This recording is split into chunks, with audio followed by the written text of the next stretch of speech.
"I didn't kill anyone." These were among the final words of Larry Griffin before Missouri executed him in 1995 for a drive-by shooting he insisted he didn't commit.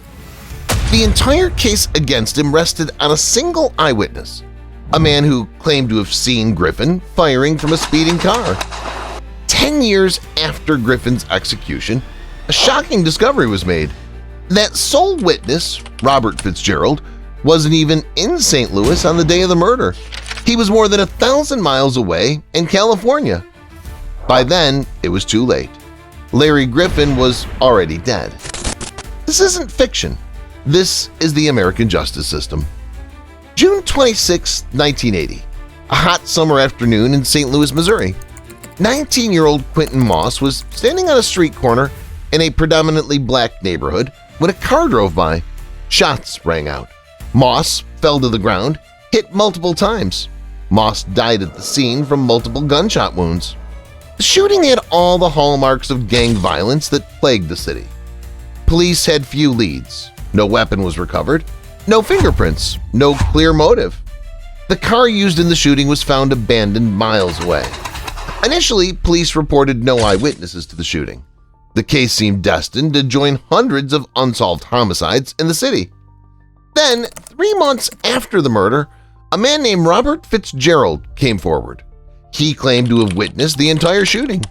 Fitzgerald told police that he'd been standing on the corner when the shooting occurred. He identified Larry Griffin as the shooter, claiming he saw him clearly from the passenger seat of the car. On September 26, 1980, Larry Griffin was arrested and charged with first-degree murder. He was 27 years old. Who was Robert Fitzgerald?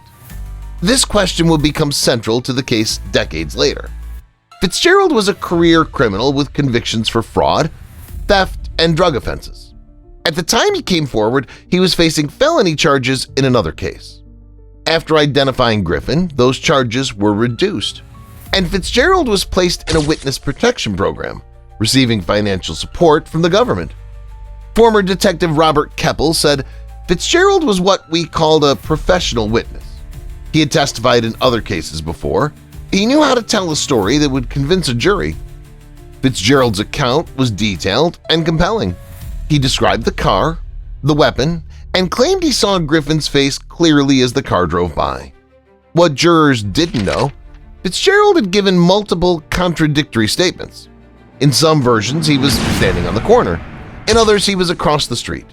The details of the car and the shooting changed with each telling.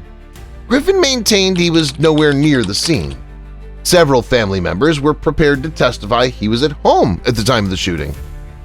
In December 1981, Larry Griffin went on trial for his life in St. Louis Circuit Court. The prosecution's case rested almost entirely on Robert Fitzgerald's eyewitness testimony. There was no physical evidence linking Griffin to the crime, no fingerprints, no murder weapon, no forensic evidence. The prosecutor told the jury, "You heard from an eyewitness who saw the defendant commit this murder. What more do you need?" Griffin's court-appointed attorney had limited resources to investigate Fitzgerald's background or verify his whereabouts on the day of the murder. Griffin's family members testified he was at home at the time of the shooting, but the jury found Fitzgerald more credible. After deliberating for just a few hours, the jury found Larry Griffin guilty of first-degree murder. When asked if he had anything to say before sentencing, Griffin maintained his innocence. "I didn't kill Quintin Moss. I wasn't even there." The judge sentenced him to death by lethal injection. As he was led from the courtroom, Griffin turned to his family and said, "Keep fighting. The truth will come out someday." For 14 years, Larry Griffin sat on death row, filing appeals and maintaining his innocence. Each appeal was denied. The courts ruled that Fitzgerald's eyewitness testimony was sufficient evidence to uphold the conviction. From prison, Griffin wrote, "They're going to execute me based on the word of one man, a liar who wasn't even there. How is this justice?" His brother, Dennis Griffin, said Larry wasn't perfect. He'd been in trouble before, but he didn't commit this murder. We tried everything to prove it. Griffin had a criminal record, arrests for assault and drug possession, but his family and supporters insisted he wasn't capable of murder. In his final months, supporters gathered signatures for clemency, arguing that executing someone based solely on one witness's testimony was unjust. The Missouri Board of Pardons and Paroles denied clemency. Governor Mel Carnahan declined to intervene. In his final letter to his attorney, Griffin wrote, "I'm going to die for something I didn't do. Please don't stop looking for the truth after I'm gone." June 21, 1995. After 14 years of proclaiming his innocence, Larry Griffin's time had run out. For his final meal, he requested steak, French fries, and strawberry ice cream. In his cell, he wrote a final statement to his family. "Keep fighting for the truth. I love you all. I am innocent." At 12:01 a.m., witnesses were seated, among them journalists, prison officials, and Griffin's family members. At 12:05, Larry Griffin was led into the execution chamber. He was strapped to the gurney and IVs were inserted into both arms. When asked if he had any final words, Griffin said, "I did not kill Quintin Moss. I was not there. I hope someday the truth will come out." At 12:09 a.m., the lethal injection began. At 12:22 a.m., Larry Griffin was pronounced dead.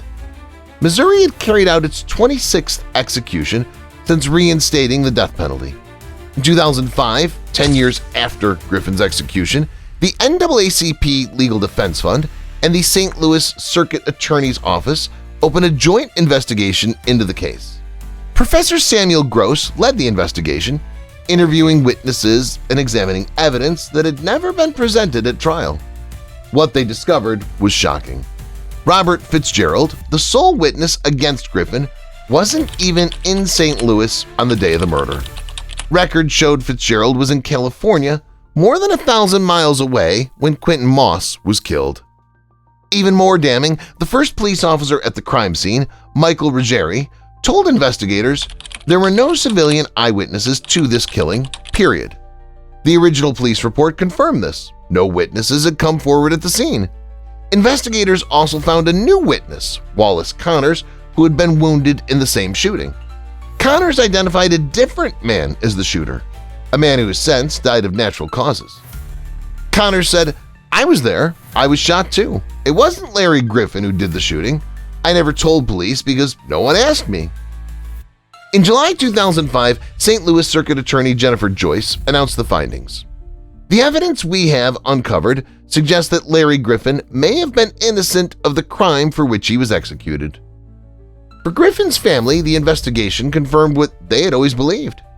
Dennis Griffin said, "They executed my brother based on a lie. The witness wasn't even in the state when the murder happened. How does something like this happen in America?" The Missouri Department of Corrections issued a brief statement. The case was properly adjudicated according to the laws at the time. Mr. Griffin received due process. Since 1973, more than 185 death row inmates have been exonerated and released. How many innocent people have been executed? We may never know. Supreme Court Justice Antonin Scalia once claimed there has not been a single case, not one, in which it is clear that a person was executed for a crime he did not commit. The Larry Griffin case directly challenges this claim. Since Griffin's execution, Missouri has put to death 43 more people.